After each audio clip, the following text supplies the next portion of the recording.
Oi! Este vídeo é o encerramento do projeto Mês do Terror, edição 2021. Pois é, chegamos à 18ª narrativa aqui da coletânea Contos de Assombro. E a história que fecha tudo é intitulada Um Sonho, escrito por Edgar Allan Poe.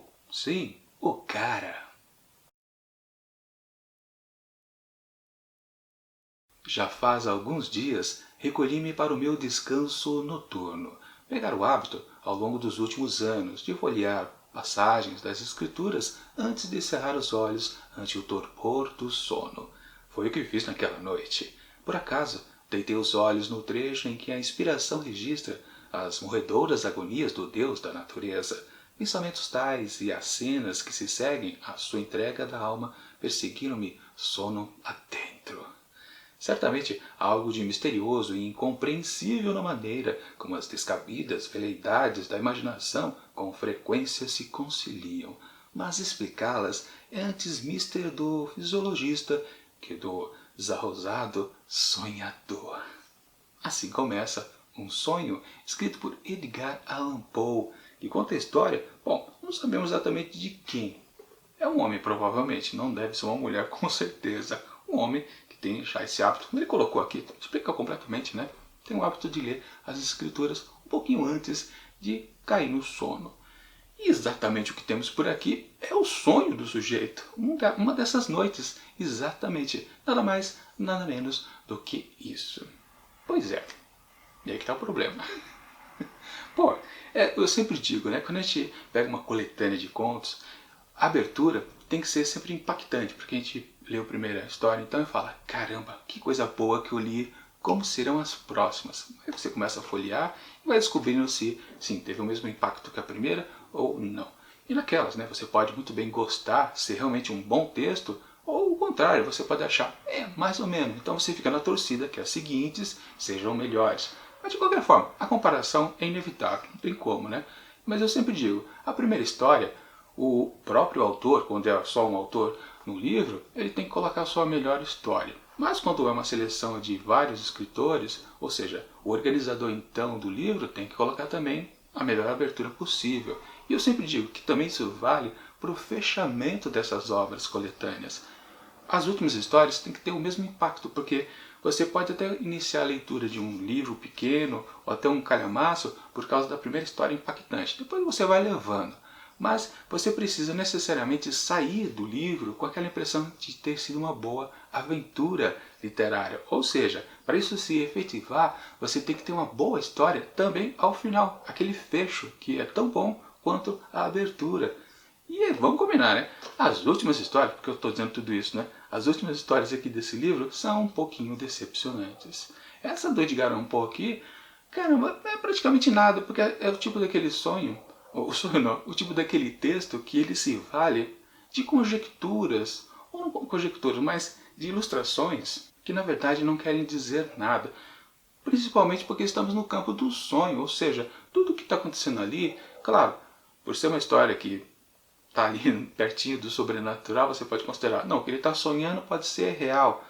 Mas até chegar num momento bom, que é apenas lá no último parágrafo, você fica recebendo uma coisa que na verdade isso não passa de pura enrolação. Muito rococó, para ser mais preciso. Claro, um jeito de escrever mais antigo, né? Afinal de contas os textos de Edgar Allan Poe são dos outros séculos. Então tem aquela coisa um pouquinho empolada, digamos assim. Mas dá para perceber que mesmo com um jeito diferente de se falar de antigamente, na verdade ele está enrolando.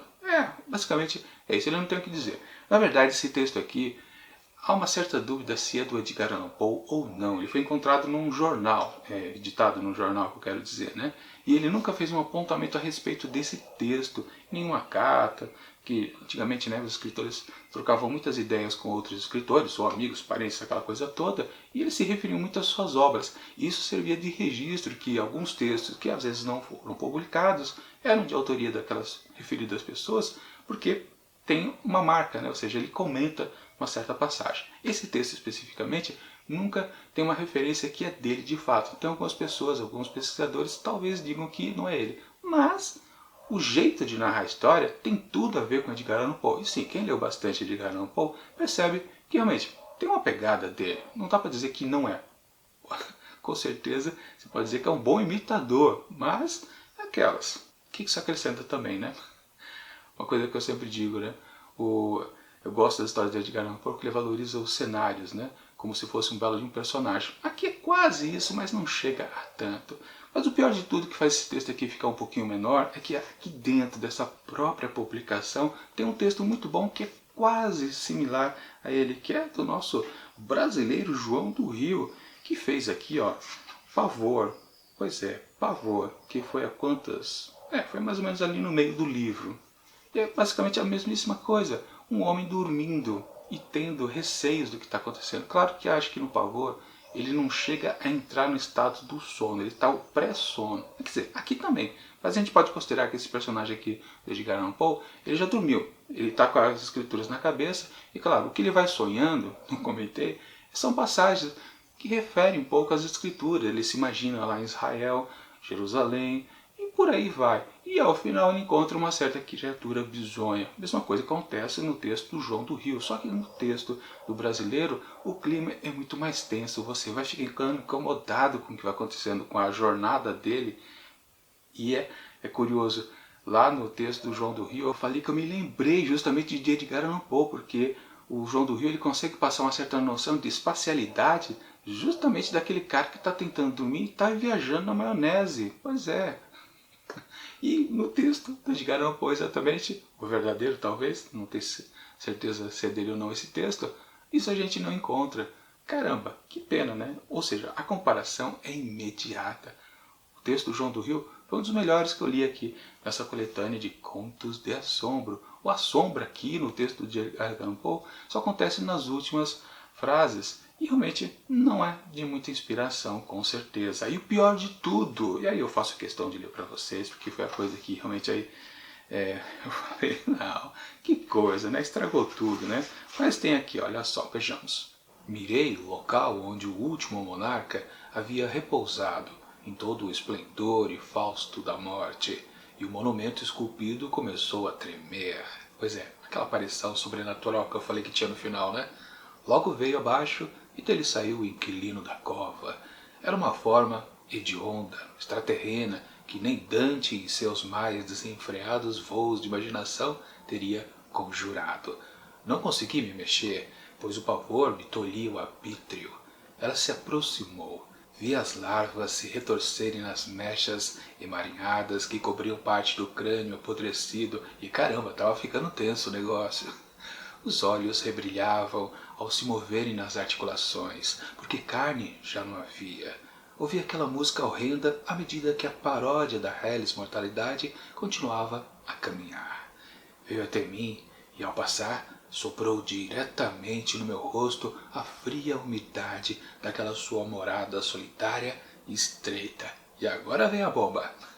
O abismo no céu se fechou e, com um calafrio convulsivo, despertei. Puta sacanagem! Ô Edgar Allan Poe, assim não dá, né? Pô. Eu pessoalmente não gosto de histórias, seja no cinema, teatro, quadrinhos, qualquer coisa, até música.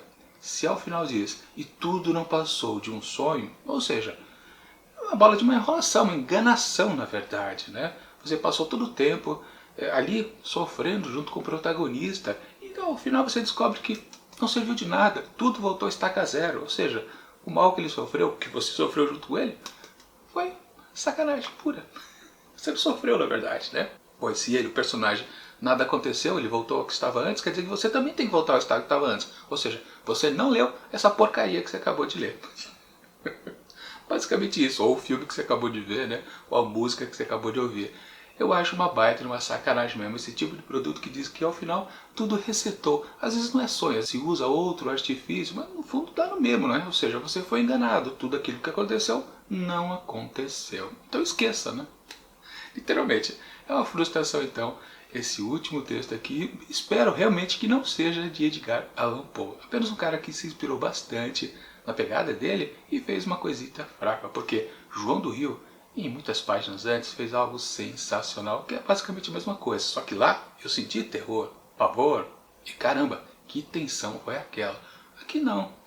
Enrolação, enrolação, e depois tem um momento assim de suspense, de assombro, mas é apenas um sonho. Portanto, para um sonho de Edgar Allan Poe ou não, eu atribuo apenas 2 asteriscos. Acho que é até demais 2 asteriscos. 1,5. 1,5, vai. 1,5. 1,5 asteriscos. E assim termina a jornada aqui de Contos de Assombro, no nosso mês do terror, edição 2021. Daqui a alguns dias eu vou fazer um apanhado geral aqui dessa publicação e dar meus últimos pitacos a respeito de todas essas pequenas histórias. Mas enquanto o próximo vídeo não chega, eu deixo aqui do lado dicas de outros meses do terror muito mais emocionantes que aconteceram em anos anteriores. E tchau.